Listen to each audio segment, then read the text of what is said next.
Xbox on. Game on, baby! Wow!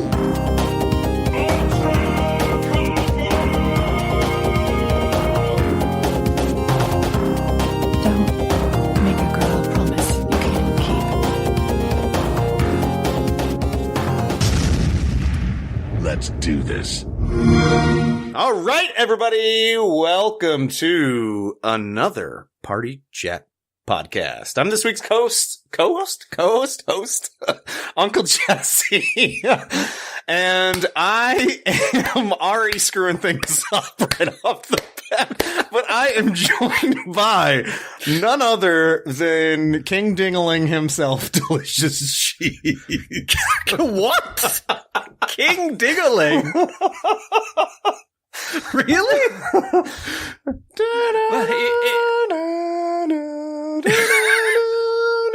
I mean, just sing the Jurassic Park theme song and it like fixes everything. It does, actually. Considering last week's interview, anyway. It's, exactly. Before we get rolling in this, can we just take a second here to admire the beautiful new sub theme that you guys put up for Jurassic World Evolution? It's pretty great, right? I know. Can you, Rhys, can you do me 2 seconds? I know we talked about it like probably like episode 1 or 2. What the heck do you guys do to make that happen?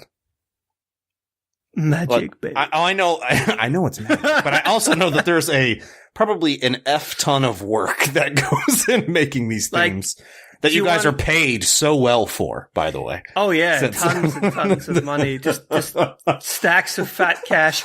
Do you want like a really high level explanation? Yeah, high level explanation is good. All right, sweet. So basically we type words into a program, like into the back end of the web page. Ones and zeros. No, it's called CSS. Mm-hmm. And basically that code tells the web browser that you're using, that's, Google Chrome or whatever, where to put stuff. And okay, I'm being facetious. Basically, what we do is we have like a style sheet that we've made that makes our subreddit look like it does. Right? It tells everything, what color everything should be, where it should go, all that sort of stuff. That's why our subreddit looks unique, and that's why if you go to our Rocket League or our PS4 or whatever, it all looks unique. Everyone has their own style sheet, unless you're boring and you use the default one. We've designed this. Originally, themes used to be a real pain, and we used to have to rewrite the entire code every single time. But eventually, we got the idea to just make it modular. That's why you might notice that our themes sort of still look kind of familiar. And that's because we essentially made it, like I said, modular. So whenever we have a theme, we design, we make the graphics. Well, first what we do actually is we argue for like 2 weeks over if we're going to do a theme and what it should be. Now, once we agree we're going to do the theme, then we argue again over who's doing what and what it's going to look like. And eventually the graphics get made. Oh yeah, we also argue over like the graphics. Like even today before the thing, Classy Turkey was like, okay, can someone look at this? And I'm like, that's absolute garbage. And it's like 10 minutes before the subreddit's meant to get we're like, we got 10 minutes. This is awful. And Mikey's like banging his head against the table. It's great. We've been told, by the other moderators who don't do CSS the way that me, Mikey and Richard work, when it comes to making a CSS is a lot like American government. I'm not sure if that's a compliment or not. Okay. But they say, I'll wait to see. The other guys say it's like sitting in on Congress, listening to us in the CSS channel. But anyway, so we made the graphics and we put them in. And that's basically it. We just let it go like that. We like to hide lots of little things in the themes. Oh, I know. There's always hidden tricks and jokes for those who go looking, especially if you enter in the Konami code. We like to do something special every time for that. Although I don't know if did we put the Konami code in? I don't remember. I hope we did because it was great. Sometimes we forget. So that's basically it. I mean, the reason our subreddit looks different to a lot of subreddits is we're kind of cheating. And that's because, Classy Turkey, Richard, is actually, this is his job. He's actually a web designer. And Reddit is really restrictive. But there's a lot of tricks that he figured out that you can do to sort of fool Reddit into displaying what you want. Like, for example, if you look at the subreddit right now, there's a dino in the top corner. And if you mouse over him, he moves. Yeah. Reddit doesn't support animated GIFs or anything like that. What he is actually a flat image, a sprite sheet. And I'm sort of giving away the keys to the kingdom here, but what you do is when you hover over it, you tell the CSS to focus on, like, basically move from one end of the sprite sheet to the other really quick without changing the frame. So it gives it the illusion of animation. And that's actually a floating sidebar element. Huh. Yeah. So is the slide out menu on the side. That's actually part of the sidebar. I mean, that's the slide out menu that you guys have put in this is like one of the coolest things I've seen on any of the subreddits. It's like everyone hates it. Really? Yeah, they hate it, man. Why? They're like, oh, it's getting in the way of me not upvoting or downvoting. Shoo. No, just downvoting. I like it, man. That's how I always get to. Did you know that's how I almost always get to the games with gold for the to get to the links? Except when we forget to update it for like 3 weeks after they come out. It's all right. I forget to purchase, download the games until like I get the notice. It's like, you've got the last day to get these, or it's, hey, this other game is now live. I'm like, oh crap, I'm gonna go get this past months. Yeah, that's how it works for us too. So yeah, that's basically what we do. We just apply some good old fashioned elbow grease. It takes a long time to make some of the really detailed themes because we do everything ourselves, and especially Mikey and Richard do so much work. I used to do a whole lot more, but I sort of let them do it now because they're better than me, and I spend more time doing like the admin. I'm the one who writes all the mega threads and stuff, so if the humor is particularly bad, yeah, that's me. You can blame. Oh, I can't tell it's you. Yeah, but they spend so much time. I'm talking like 50 plus hours, 100 plus hours for some of our older themes when we used to have to rewrite the whole code. You remember the Elite Dangerous theme we did? Yeah. It took us like half a month. You guys have had some stupidly awesome ones in the past, so yeah. That doesn't surprise me. Is the new Reddit the new Reddit that's being rolled out that everyone hates, you think that's gonna break everything here? It will. Essentially, we can't use any of the stuff that we do now, so we have to. I honestly can't wait for this to happen, and then it becomes Reddit, Instagram, Facebook. It'll be perfect. Yeah, it's just what everyone wanted. Hey. Yeah, exactly. I mean, it's perfect. Well, I mean, it's good for mobile, that's for sure. But how about this? How about this? You detect I'm on a mobile browser, and then give me that. Well, that's hard work, man. Or better yet, I'll just use the mobile app.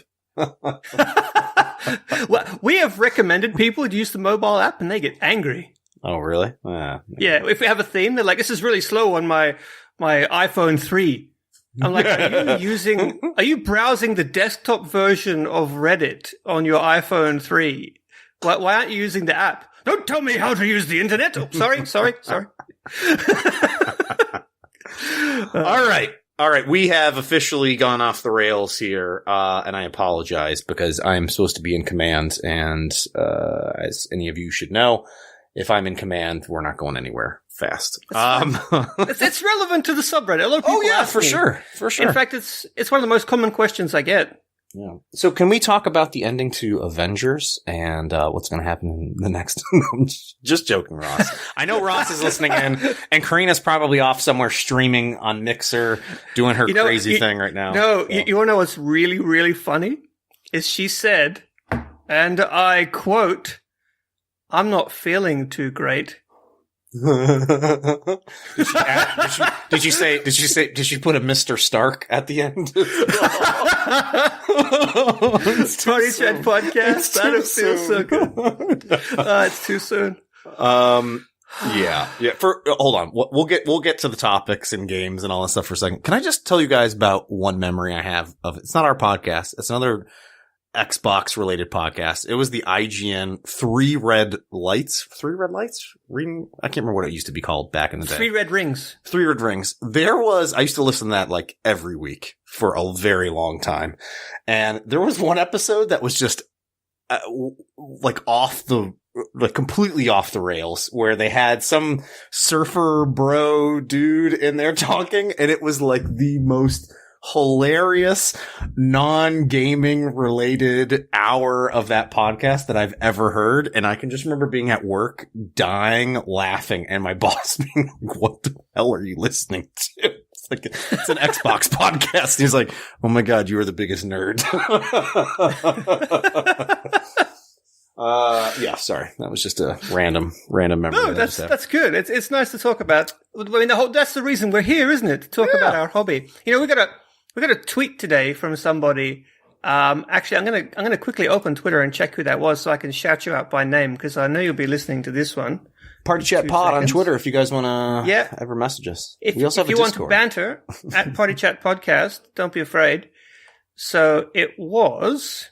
Yes, so the guy's name is Big Shepherd Game. So Big Shepherd sent us a tweet for episode 104. Rest in peace, Ron. And he said, it's the first episode I've ever listened to all the way through. Well done, guys. Oh. And I'm like, is that a compliment or not? I was going to say, it's like, so where did we go wrong? It took him 104 episodes to listen to the whole thing. But I mean, I was like, right? Yeah. I mean, I won't lie. Do you know what I honestly do? I don't re-listen to every single one, especially if I'm already on it. I almost always, if I'm not on that week, I will definitely be listening to what you guys do. I'm the same. I will always, like, 9 times out of 10, go directly to the end of the podcast. To the outtake? just to see what you guys have put in there as the outtake. We try. Yeah. The skits we did last week were pretty well received, so you guys should listen out for more of those. If you like those, make sure you let us know. There was some very good voice acting, I must say. I was very impressed. Yes, it was au natural. Yeah. All right, you want to talk about some games we've been playing? We probably should talk about some games we've been playing. What have you been playing? I've been playing as much as I was just complaining about it last week. I was playing PUBG. I was just telling you.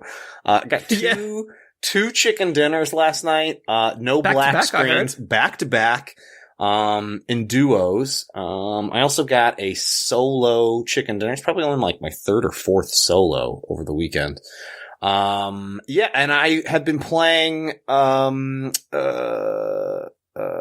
Elite Dangerous. What am I thinking of here, man? What's the space shooter? You are just the worst. Everspace. We've had the developers of Elite Dangerous. We had them last week. And we've had interviews for Elite Dangerous and Everspace. Everspace is, Rockfish. Rockfish. But that new, so I got the big boy ship, and it's like mine. Yeah. Did you deck it out as the drone warrior like I did? Working on it. It's a completely different play style. I really like it. It is. I think I prefer. I'm going to get enough credits, and I'm going to buy the other. There's what, 3 ships that you can get, and then they've got a new expansion pack that adds a few more, but. The 3rd that comes with the standard is a really small ship that has like no shields and a cloaking mechanism. I think I'm going to go for that one next, because I think my play style is more, like fast and dangerous versus, you might say, tankered, elite and dangerous. But I meant to ask you about Elite Dangerous. Have you been playing? I've been watching the video clips of the alien invasion that's been happening over the last 9 months. Has that come to fruition? Is that fully engaged? Has anybody been able to figure out how to fight those things? Yeah. People have been taking them down, but they're actually releasing DLC, I think, or did they release it last week? It's either last week or coming out soon, but they're releasing like basically another season, like a third season, and it's going to be full on alien invasion time. And, I actually started playing Elite Dangerous again this week. You had mentioned you were going to be playing it, so did you jump back in there? I did, yeah. I started streaming my journey to the center of the universe. It's not universe, sorry, the center of the galaxy. Oh, that's right. You had mentioned you were going to do that because you were going to go visit is there like a black hole in the middle of the... Yeah, there's a supermassive black hole in the center of the galaxy. The galaxy? It's called Sagittarius A. And everyone... It's actually an achievement for you if you make it there. It takes most people about a week or so. Jeez. Of hardcore playing. Oh yeah, it's really, really far. I mean, this is a 1-to-1 scale replication of the universe, and I keep saying universe, of the galaxy, of the Milky Way. And it takes a long time. I played about maybe 10 hours during the week. And got less than a fifth of the way, like only a small amount. But it was pretty cool. I had some people pop in and talk to me while we were jumping from system to system, just sort of keeping me from losing my mind. I didn't see any aliens though. No aliens to be seen. So when you're traveling that far, do you have to? Is there like what's the save mechanism? Because you're not doing that all in one day, obviously. Is it like you have to find a station to dock at and save, or do you just like save in the middle of space? Oh, and resume? There's no stations out there. There's a few actually. I tell a lie. There's a few really deep space stations, but they're very, very, very few and far between. But basically, you just log out in the middle of the black. When you log back in, you reappear where you were. That's pretty cool. Yeah. Because you're on your own. Once you leave, you get all your fuel from suns, so you have to make sure that you don't jump into an area where you're full, where like you can't jump to another star that you can't refuel on when you've got low fuel. If you jump at the wrong angle into a system that has like 2, 3, 4 suns, you might come out of hyperspace inside a sun, like right in the corona and die, and if so you have to take like heat sinks with you to try and get away if that happens, and you need like auto repair kits, and you're on your own. It's wild. You can stop at asteroid belts or land on planets, send out your little rover if you have one, and like harvest up some materials, but basically you're on your own. I've really got to jump into that game. I've had that for such a long time, and I have not jumped into it. It's really fun, yeah. I also played another spaceship game this week, actually. What's that? Aero. Error? Aero. A-E-A-A-E-R-O. Is that the one where you're flying around? It's like a ball? I think no. You're sort of flying. Well, you spend half the game flying down a tunnel, and the other half flying across like open areas. But it's a rhythm game. Did you ever play Rez on the Dreamcast or the Xbox 360? Rez, R-E-Z. No? I don't believe so. Okay, well, this is a rhythm game, but it's not like Guitar Hero. It has like sort of EDM music from the Monster Cat label. Okay. And it's like the game basically has two elements.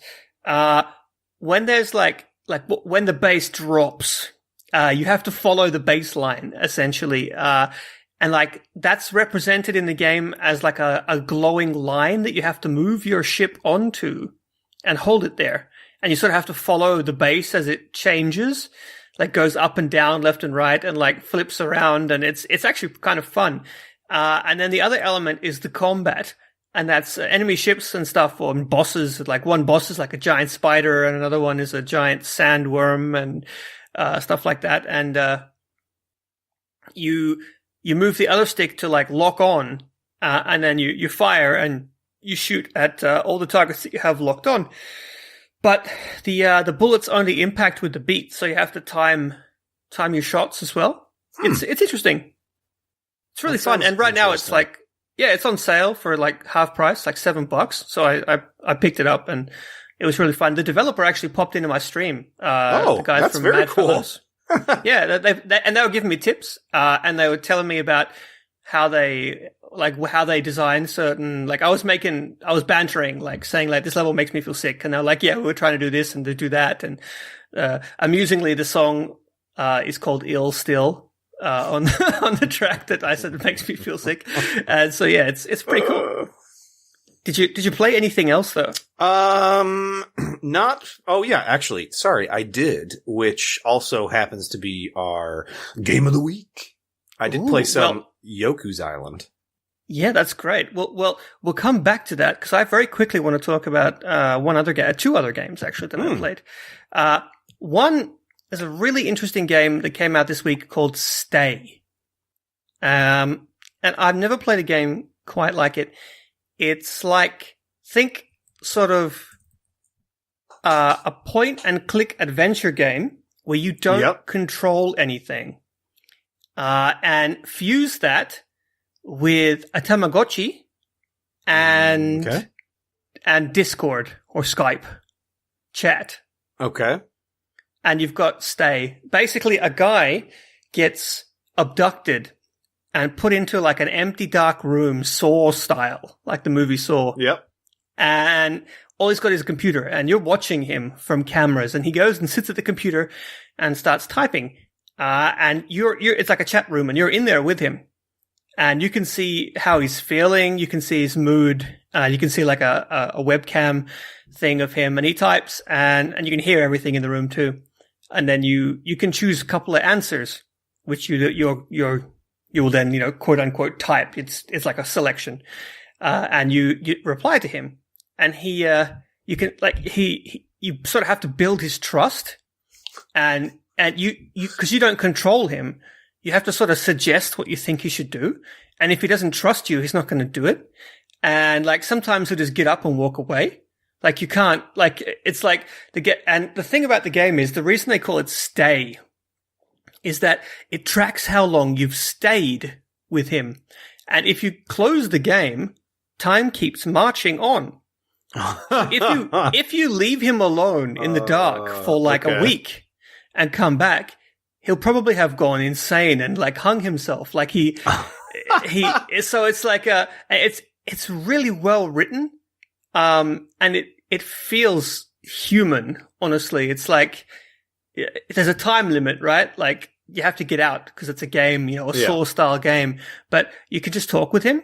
So it's like, if you really want to save him, you have to be an asshole about it because he's a bit of a sad sack. He's got depression, right? And it's like, it's a really, really interesting game. And I think everyone should check it out. I've never played anything quite like it. It's really cool. Sounds super odd. Super odd. Yeah. Yeah. It's one of those games that you might enjoy. It's just because it's something completely different.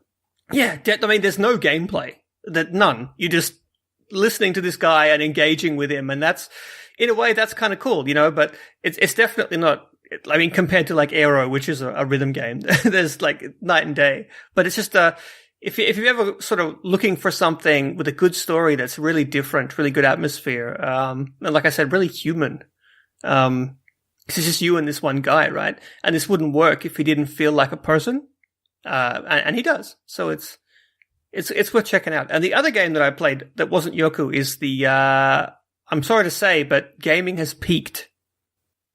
What was that? Gaming has peaked. Yep. Like it's called gaming has peaked. No, I mean, gaming has peaked. That's a statement. I mean, it's all downhill from here. This is the greatest game ever made.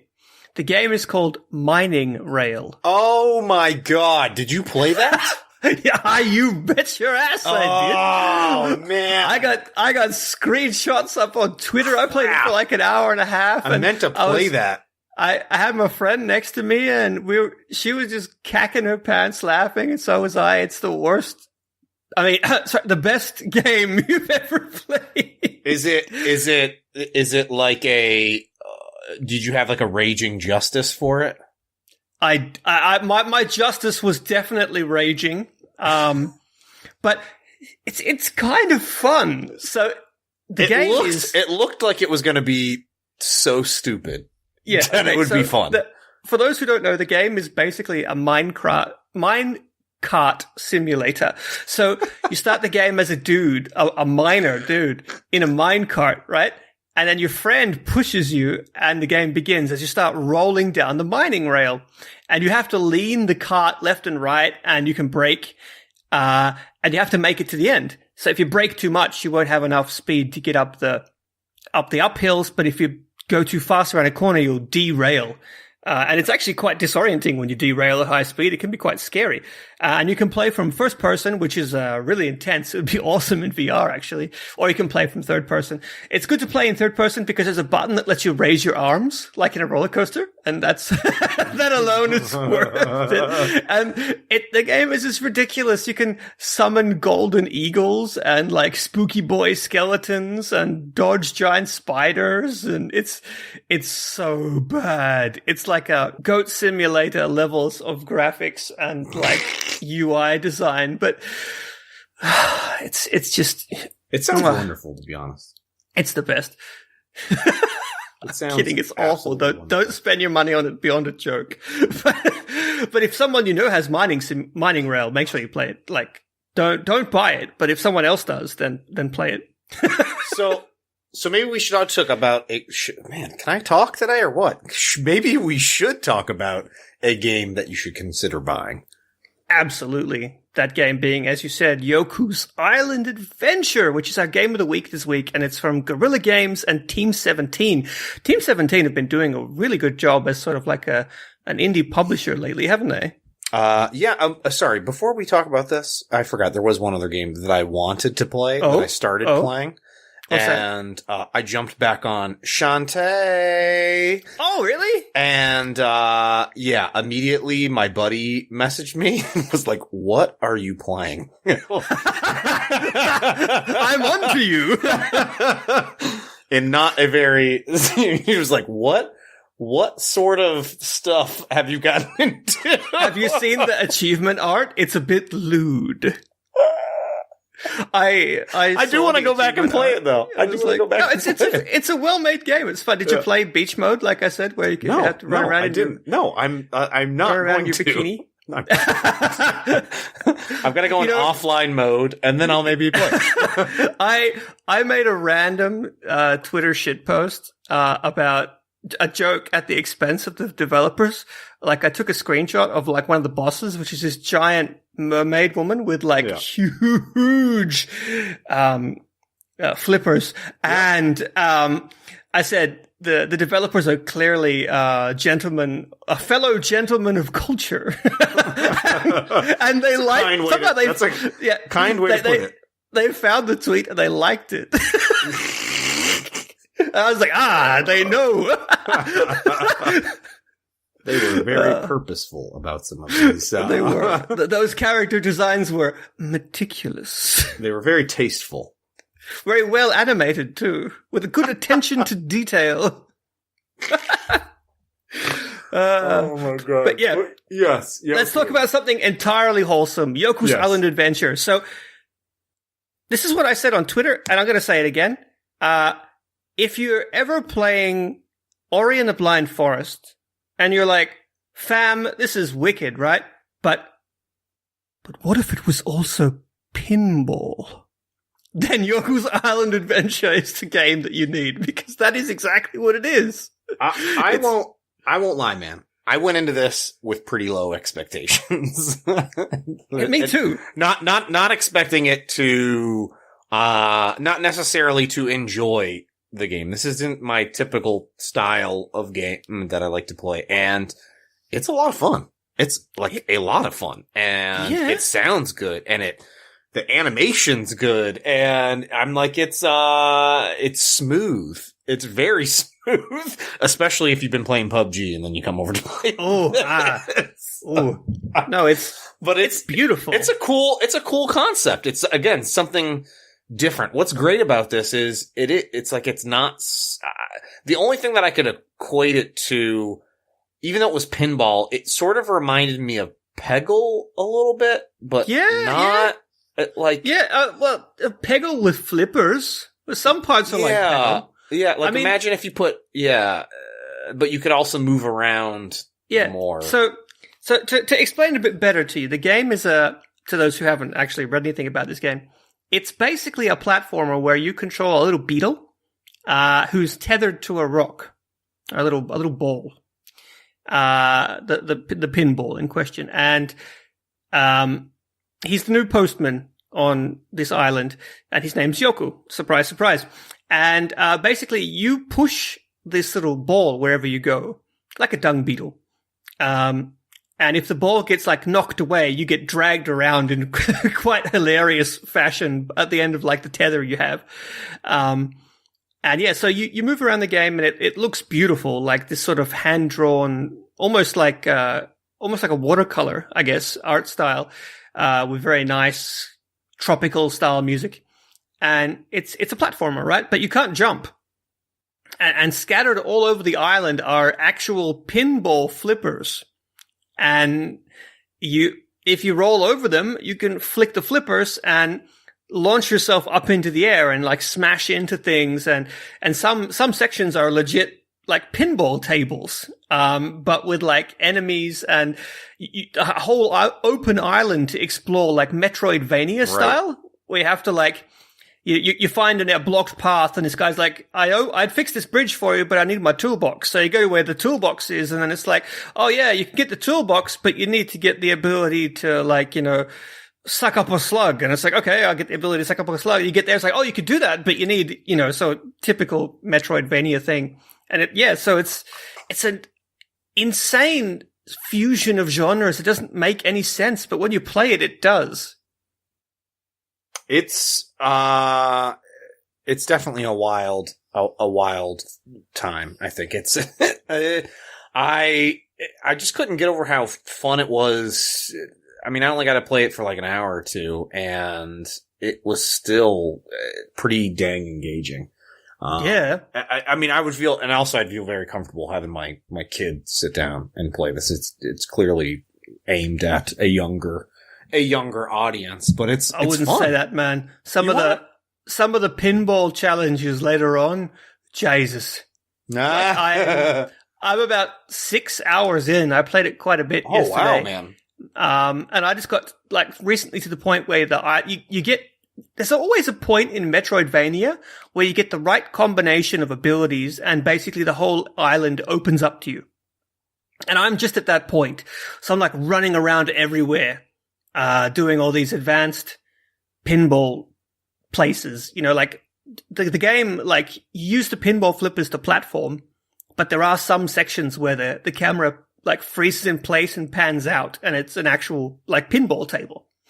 And some of them are just, that's tough. Like pinpoint accuracy is required. I got more than a little frustrated on many occasions and yearned for the ability to smack the pinball table like I would in real one.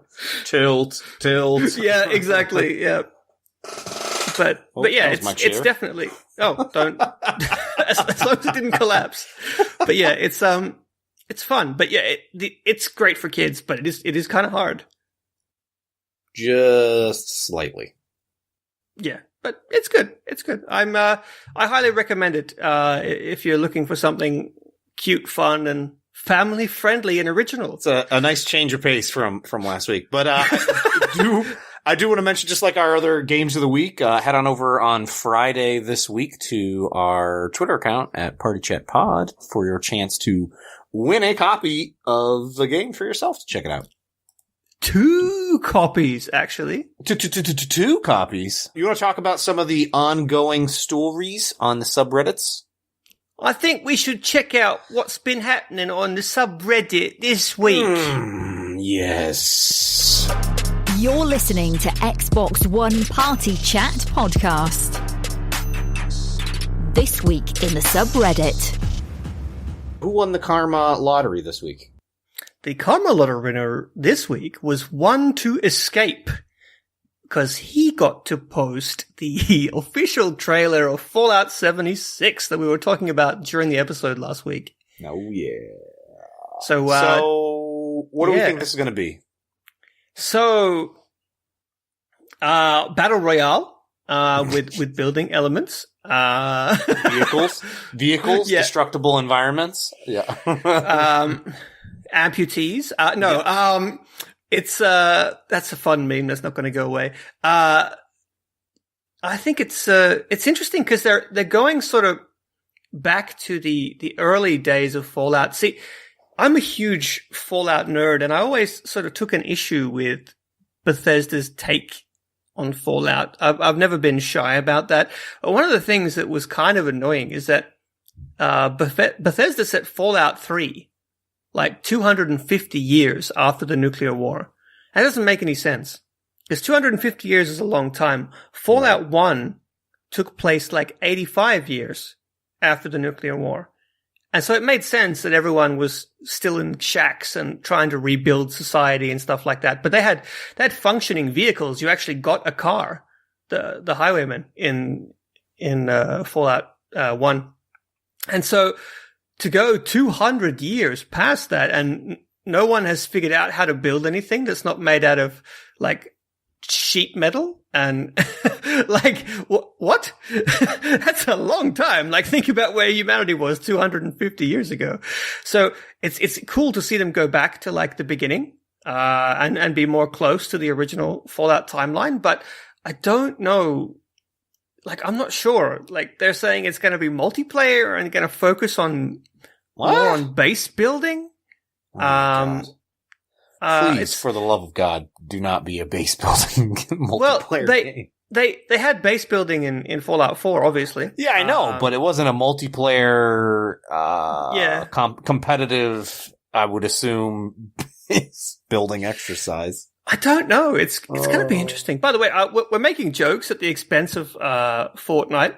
Just as a sort of aside, today I was talking about someone. I convinced someone to play Sunset Overdrive. Oh, yeah. And I went back and watched a bit of footage for nostalgia, and holy crap, Fortnite is like almost I would dare say a rip-off of Sunset Overdrive's art style. Like, but Sunset Overdrive's art is so much cooler. And I was just like, wow, like who would have guessed that this would be the preferred sort of art style of generation, what are they, Generation Y? The kids after millennials? No, but yeah, I have no idea. I was just like, wow, because you know they love that sort of hyper colorful, really wacky and weird. I mean, stuff. I don't mind it in the right setting at all. Me either. But any chance you think we're going to get a Sunset Overdrive 2? Nah, no. Like 6 people played the first one. More than that. Maybe when it was originally released, but yeah. I'm being facetious, but that would be nice. You still see people popping up. It's like, oh man, I just finally played this game. It's amazing. Oh yeah, it's the monthly thread, the Rise override underrated thread. Yeah, exactly. Which I still haven't beat, by the way. I think I'm. Oh, me either. Right at the end, I just need to pop that back in and finish playing that game.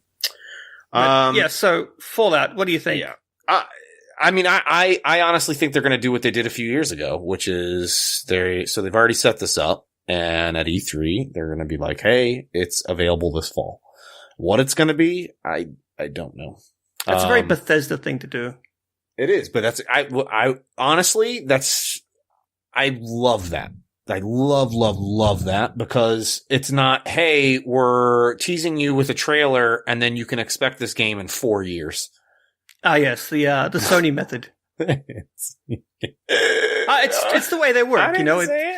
No, it's the truth. I mean, Microsoft's somewhere in the middle. They announce some stuff really quick, and then some stuff like takes forever, like Sea of Thieves or Crackdown 3. Then it gets canceled. Yeah, ouch. And Sony's like, yep, we're going to make these games, and then you wait like 5-6 years.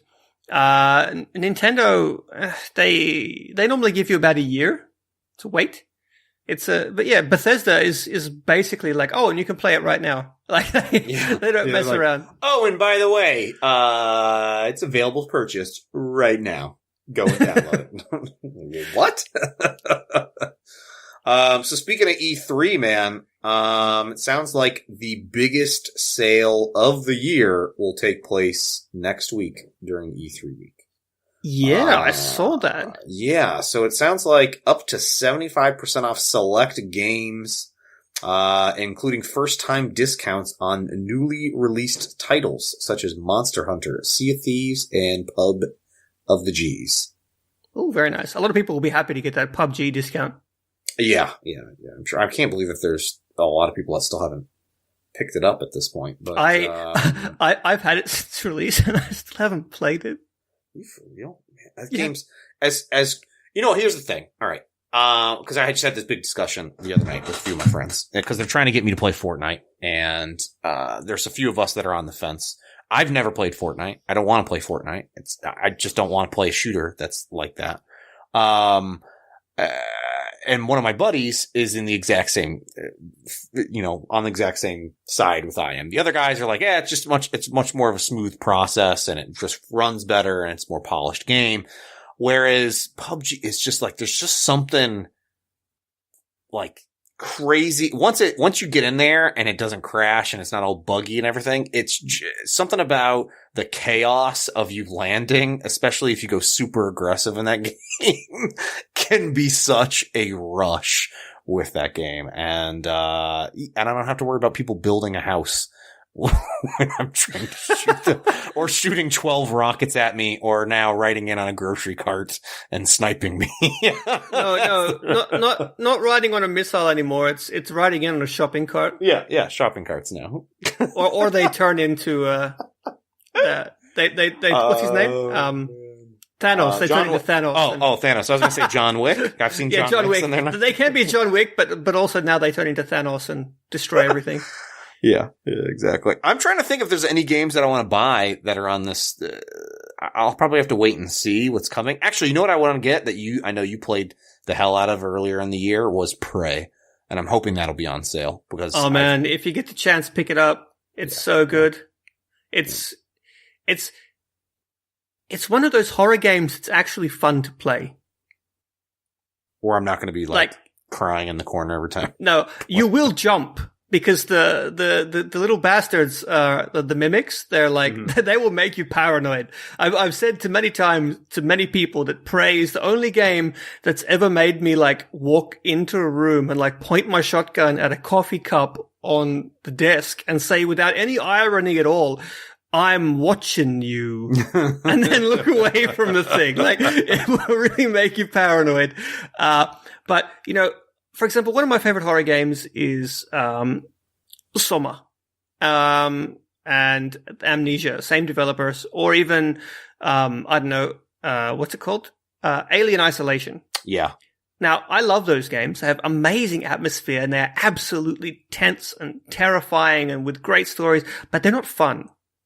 Like, it's exhilarating and terrifying and amazing and atmospheric, but it's not fun to play. The gameplay is not fun, but in Prey, the gameplay is actually really fun. There's a good selection of weapons that are really fun to use and a cool selection of powers that are really fun to use. A bit like, BioShock in that way.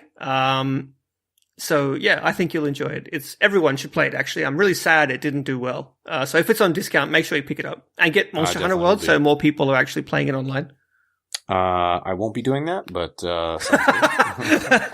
and by the way, honestly, the only reason why I would not pick that up is because I don't think you guys would ever talk to me again for like, I don't know, half a year.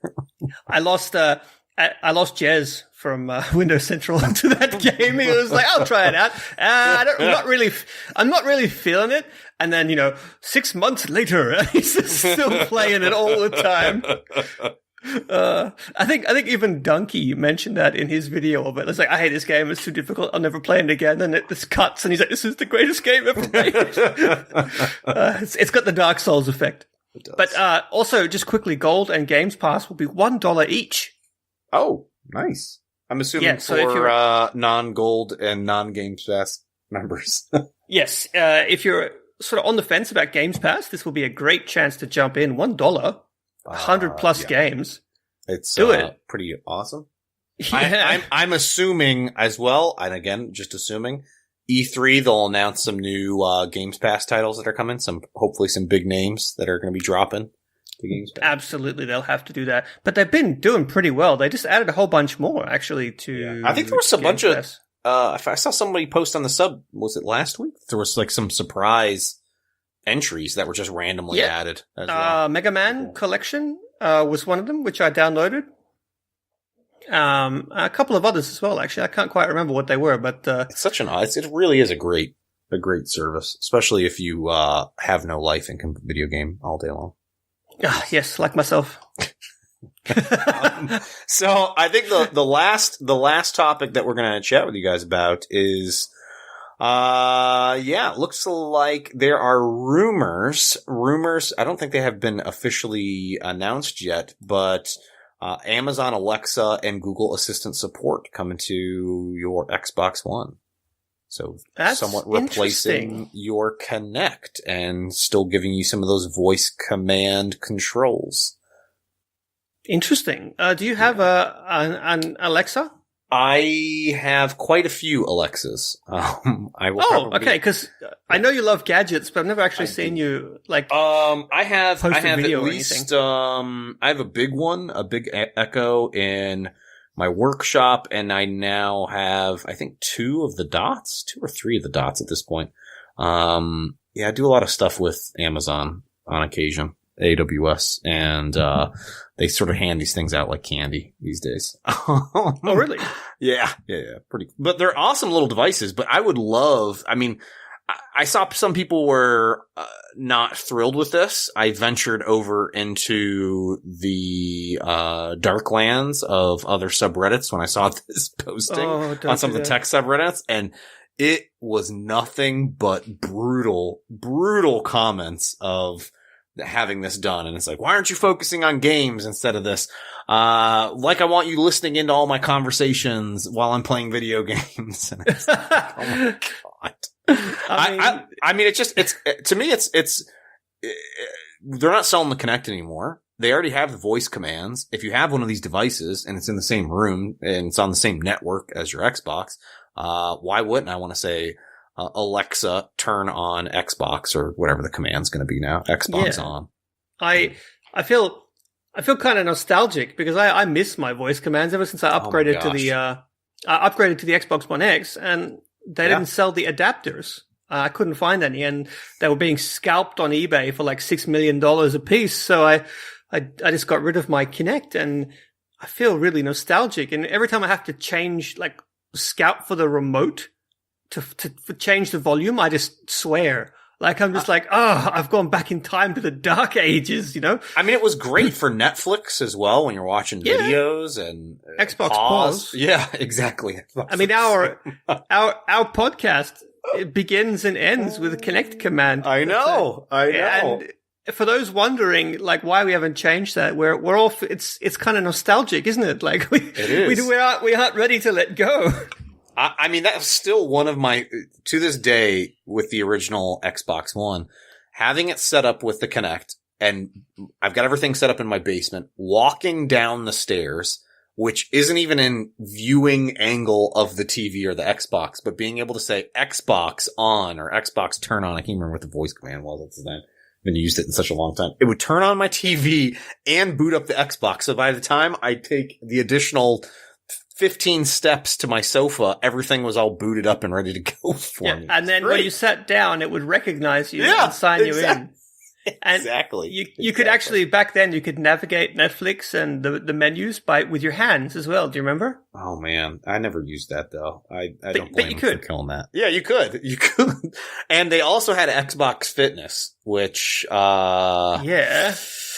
Oh, I so miss you, Xbox Fitness. I so miss you, Xbox Fitness. You want to tell people what your first Reddit username was? Yeah, it was Xbox Fitness Test, I think. I don't know why I put test. Yeah, it was Xbox Fitness Test. I think you were what's funny? I'm really invested into this username for the long time. You know what's funny is I don't even, and that was my YouTube channel name was Xbox Fitness Test. And I think Xbox Fitness was available on both Reddit and on YouTube for me to use. And for some reason I was like, oh, I don't want to get confused with the official Xbox Fitness. You had a chance to become an SEO god. I know. Well, for a short period of time. A very short period. But your YouTube channel has a different name now, doesn't it? Yeah, it does. But if you look closely and you go through certain links, it still says like YouTube/Xbox Fitness Test. They gave me a nice vanity URL at some point there that I was able to change. Okay. Yeah. So how long before you hit 100,000 subscribers? Off topic, but relevant. I'm anticipating maybe if all goes well, end of the summer. If not, at least before the end of the year.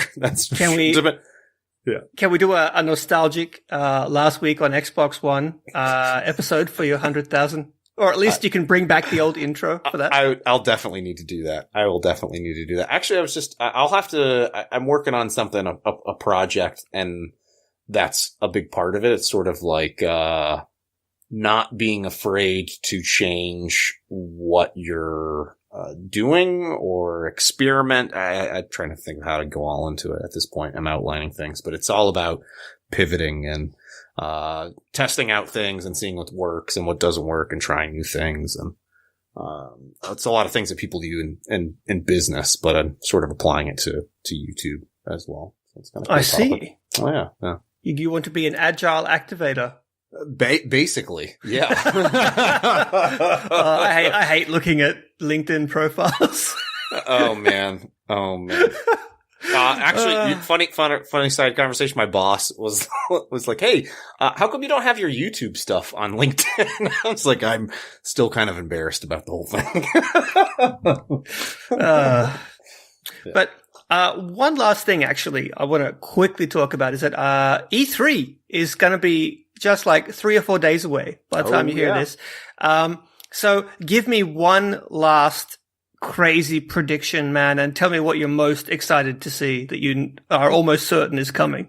Can I tell you one thing that is, I'm probably in not a large percentage of people out there excited for this, but I'm very excited for the official unveiling of the new avatars. Unveiling? The unveiling. It's like a veal. What noise does a deer make? Can you tell it's late? It's late. Yeah, it's been a long day. Is the new avatars. I have something in my mind that I want to do, that I want to use the avatar for. And I don't know for sure I can do it, but I'm going to try to, but I need these to roll out to be able to potentially do it. And I think they look super cool. I'm excited to bring them back, hear them come back. I'm really excited to see what they're going to be doing, but what sort of updates they might be looking at putting out here dashboard wise. You'd think I'd be really excited for some games, but, for whatever reason, I'm really excited for this stuff here. What about Anthem? Stuff. I know that's not coming out this year, and it's probably not coming out next year. I'm excited to hear more info on it, but I'm not holding my breath on anything at this point. I'm excited to see more about Battlefield, just so that I hope that they can actually fix what they've shown me. But, I'm definitely, I'm more than low key excited about Devolver Digital's, presentation, considering how good it was last year. But, on the Xbox side, I don't know, man. I mean, I can't wait to see we don't really know anything. We know that there's Crackdown, and we know that there's Forza, but what else is there? Like, they're having the longest show they've ever booked. Well, I mean, people are hinting at that they think that this is going to be the year that they announce a bunch of exclusive projects, and I would be all in favor of that if that happens. I guess we'll sort of wait and see here, but it could be something potentially really exciting. I mean, I'm still super shocked that they didn't hold off on announcing the new controller that they had unveiled. They had unveiled. This is going to be a thing. Unveiled. They could have gotten some serious brownie points holding on to that. I know, but it makes me think that some of these announcements that they're putting out ahead of the show, there's some, some potentially big stuff coming. Yeah. Well, think about Nintendo. They dropped Pokemon before E3. I know. How crazy is that? I was That's like, what? What? I was like, whoa, what the heck is coming if they're Nintendo has acquired Apple. Like, what? How do you announce Pokemon before E3? That's crazy. I don't know. I can tell you right now, though, I'm pretty excited to see some more info on Super Smash Brothers. Yes, me too. And guys, or guys and gals, by the time you listen to this, I will be just getting ready, or will already be. That's right. In Los Angeles. I'm going to E3. It's gonna be awesome. Jealous. You should be. If any of you are going to E3, make sure that you slide into my DMs on Twitter. Hit me up. We can meet up. We can do something. It's going to be great. There's going to be radical high fives for everybody. It's going to be fun. Maybe I'll do some live interviews or at least get some recordings. I'm not sure. Yeah, you will. But it's going to be fun. It's going to be great. So yeah. Look forward to that. At least I can promise Twitter shit posting at the very least. I cannot wait. And the show's, the Xbox show's on Sunday, right? Correct. They're briefing. It's been that way the past few years now, right? Yep. Microsoft always goes first and Sony always goes last. We're changing our pricing based on what Microsoft said. Surprise, bitches! They would never do such a wait. Oh, all yours is locked down. Ours is completely open. Oh, you share games like that? This is how you share games. That was one of my favorite. Oh, you wanted a microphone and a camera? We're pulling that off of ours. Take it out. Like you can just see them in the back, like desperately ripping it out of the packaging. Oh man. And we can all this speculate. Podcast. End it before we say something. We're gonna actually. You know what, Rhys? One last thing. Yeah, sure. It is Xbox related, but I'm wondering if Mixer's going to roll out anything for the show as well. Like, are they going to announce some new stuff coming to Mixer that people can take advantage of? 100%. Microsoft is so. I almost said they're so far behind Mixer. That sounds kind of weird, but they're really, no, I almost said they're really pushing Mixer. I'm turning the end of this podcast really weird. You can't tell it's only 1 a.m. But yeah, they're investing heavily into Mixer. Right. So I think it would be crazy for them not to do that. I think you will probably see more. I'm going to hazard a guess at probably an update to the Blade that has, what's showing and trending, and all that stuff on Mixer. I would say, because they've been updating their website and their apps like crazy. So I would say they'll probably update that. I would say more interactivity. Probably even, I would say, esports focus tournaments, that sort of thing. That seems to be what they're hinting at pretty heavily on their official channels. So, oh, and by the way, another of our former guests got employed at Mixer. Pamela Wong from previously, who was that's right. The community manager at for Recore and then Scalebound before it was cancelled. Yeah, she works for Mixer now. That's exciting. So congrats, Pamela.